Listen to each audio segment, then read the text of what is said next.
starting my video, I would like to tell you that subscribe my channel. If you understand something, then like it and hit the bell icon and share it. So let's start. तो matter वो है जो space occupy करता है, have mass and it can be perceived by our senses.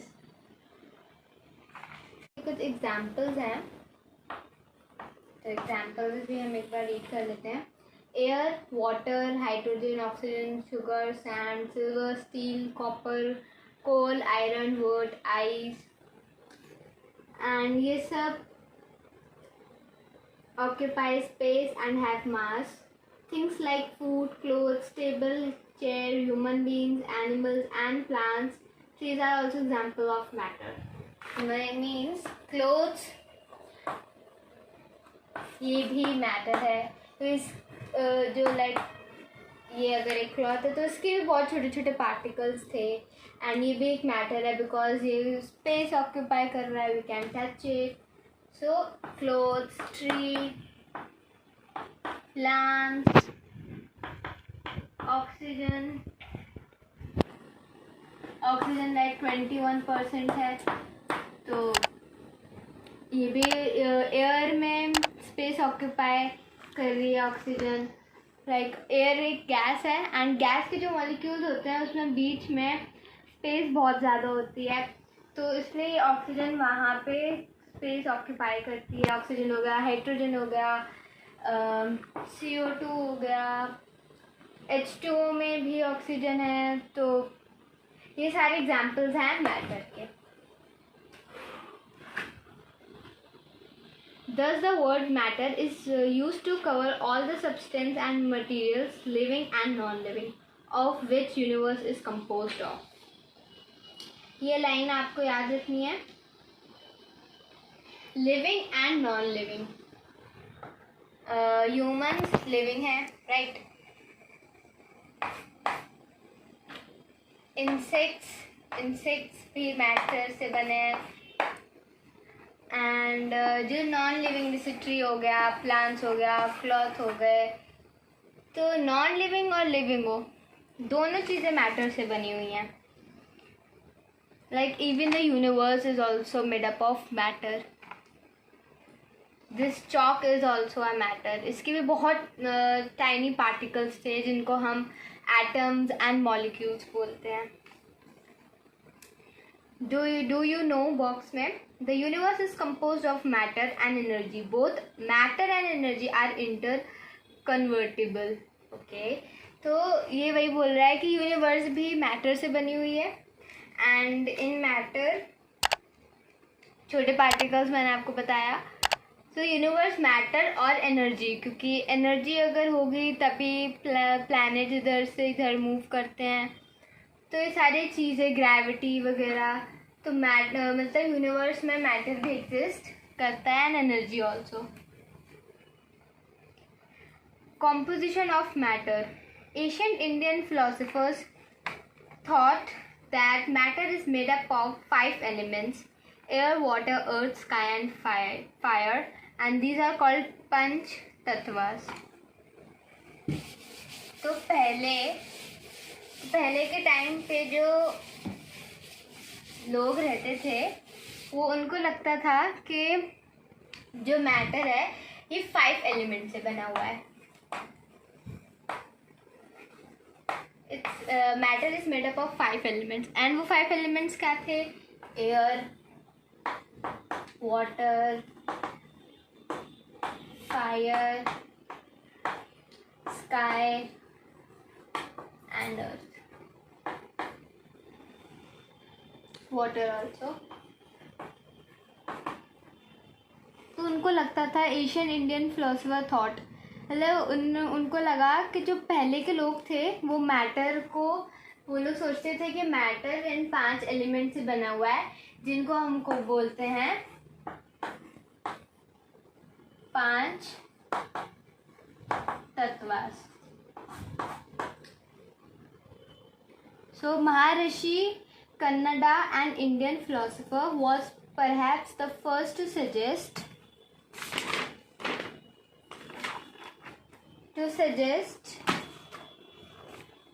that all forms of matter are composed of extremely small particles known as anu, and that each anu may be made up of still smaller particles called परमाणु. तो महर्षि कन्नडा एक Indian philosopher हैं, थे, and उन्होंने वो पहले इंसान है जिनने सजेस्ट किया कि जो मैटर बना है छोटे पार्टिकल्स से, लाइक स्मॉल पार्टिकल्स, एंड उन स्मॉल पार्टिकल्स को इन्होंने नाम दिया अणु, small particles, and that each anu may be made up of still smaller particles. मतलब ये जो अणु है ये स्मॉल पार्टिकल्स से, जो एक्चुअली जो मैटर है वो बना हुआ है छोटे पार्टिकल से, जिसको हम बोलते हैं अणु. ठीक, एंड अणु जो बना हुआ है वो और इससे और स्मॉलर पार्टिकल से बना हुआ है, लाइक वो जितना स्मॉल है उससे और स्मॉलर पार्टिकल से वो बना हुआ है.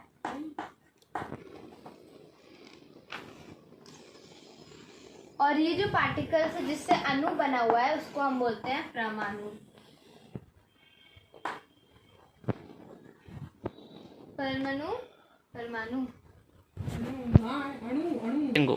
ठीक है, तो जो मैटर मतलब जो महर्षि कन्नडा उन्होंने निकाला क्या था कि जो मैटर है वो कंपोज्ड है, किससे बना हुआ है, वो अणु से, एंड जो अणु है वो बना है और छोटे पार्टिकल से, जिसको बोलते हैं परमाणु.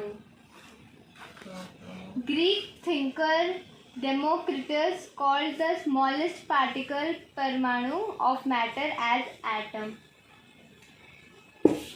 तो ये एक और फिलोसोफर हैं ग्रीक थिंकर, तो उन्होंने जो हमारा परमाणु था उन्हें इनका नाम क्या रख दिया, एटम.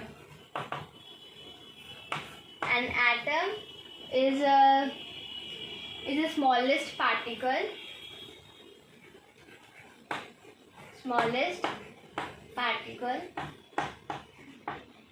जिसको अणु भी बोलते हैं हम लोग.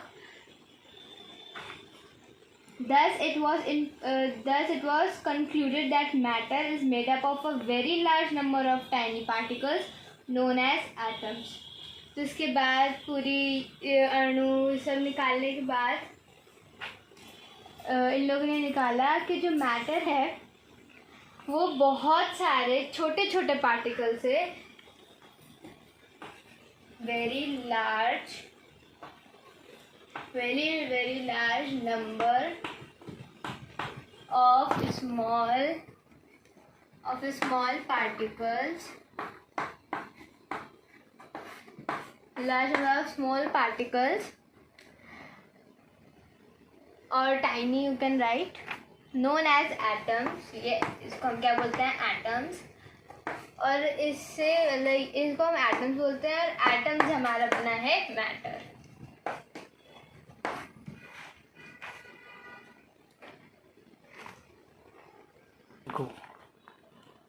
A small drop of water contains about hundreds of millions of atoms in it. However, it was later found out that most of the atoms cannot exist freely in nature. तो जो water है like H2O में about 100 of millions of atoms in it. मतलब atoms जो हमारे छोटे particles हैं वो उसमें ऐसा माना जाता है कि वाटर में एक ड्रॉप में, जो छोटी सी ड्रॉप होती है, उस ड्रॉप में ही हंड्रेड्स ऑफ मिलियन, बहुत ही सारे उसमें एटम्स हैं उसमें प्रेजेंट हैं, एक छोटी सी ड्रॉप में वाटर के, ऐसे. एंड इसमें मतलब सॉलिड में डेफिनेट शेप होती है इनकी. ये सॉलिड है, ये सॉलिड है, मतलब ये भी सॉलिड है, तो ये सारी चीज़ें सॉलिड है एंड ये वाइट बोर्ड भी सॉलिड है, सॉलिड बना हुआ है। तो ये इसकी एक प्रॉपर शेप है, रेक्टेंगुलर शेप का प्रॉपर शेप है, तो इसको हम कहते हैं डेफिनेट शेप, मतलब पूरी प्रॉपर शेप। एंड इसमें कहीं पर भी इनके मॉलिक्यूल्स में इतनी सी भी स्पेस नहीं रहती। हम बात करें लिक्विड की, तो लिक्विड डायग्राम, लिक्विड के मॉलिक्यूल्स में थोड़ी थोड़ी स्पेस रहती है, बहुत ज़्यादा नहीं रहती है, थोड़ी थोड़ी रहती है। मतलब लिक्विड के जो मॉलिक्यूल्स होते हैं उसमें स्पेस होती है, थोड़ी होती है, मिनिमम होती है। एंड उसमें वाटर में एयर प्रेजेंस रहती है, जैसे कि ओशंस वगैरह, उसमें जो एक्वेटिक एनिमल्स होते हैं वो वाटर से एयर लेते हैं, वो ब्रीथ करते हैं। तो जो ये जो स्पेस होती है इसमें एयर की प्रेजेंस होती है।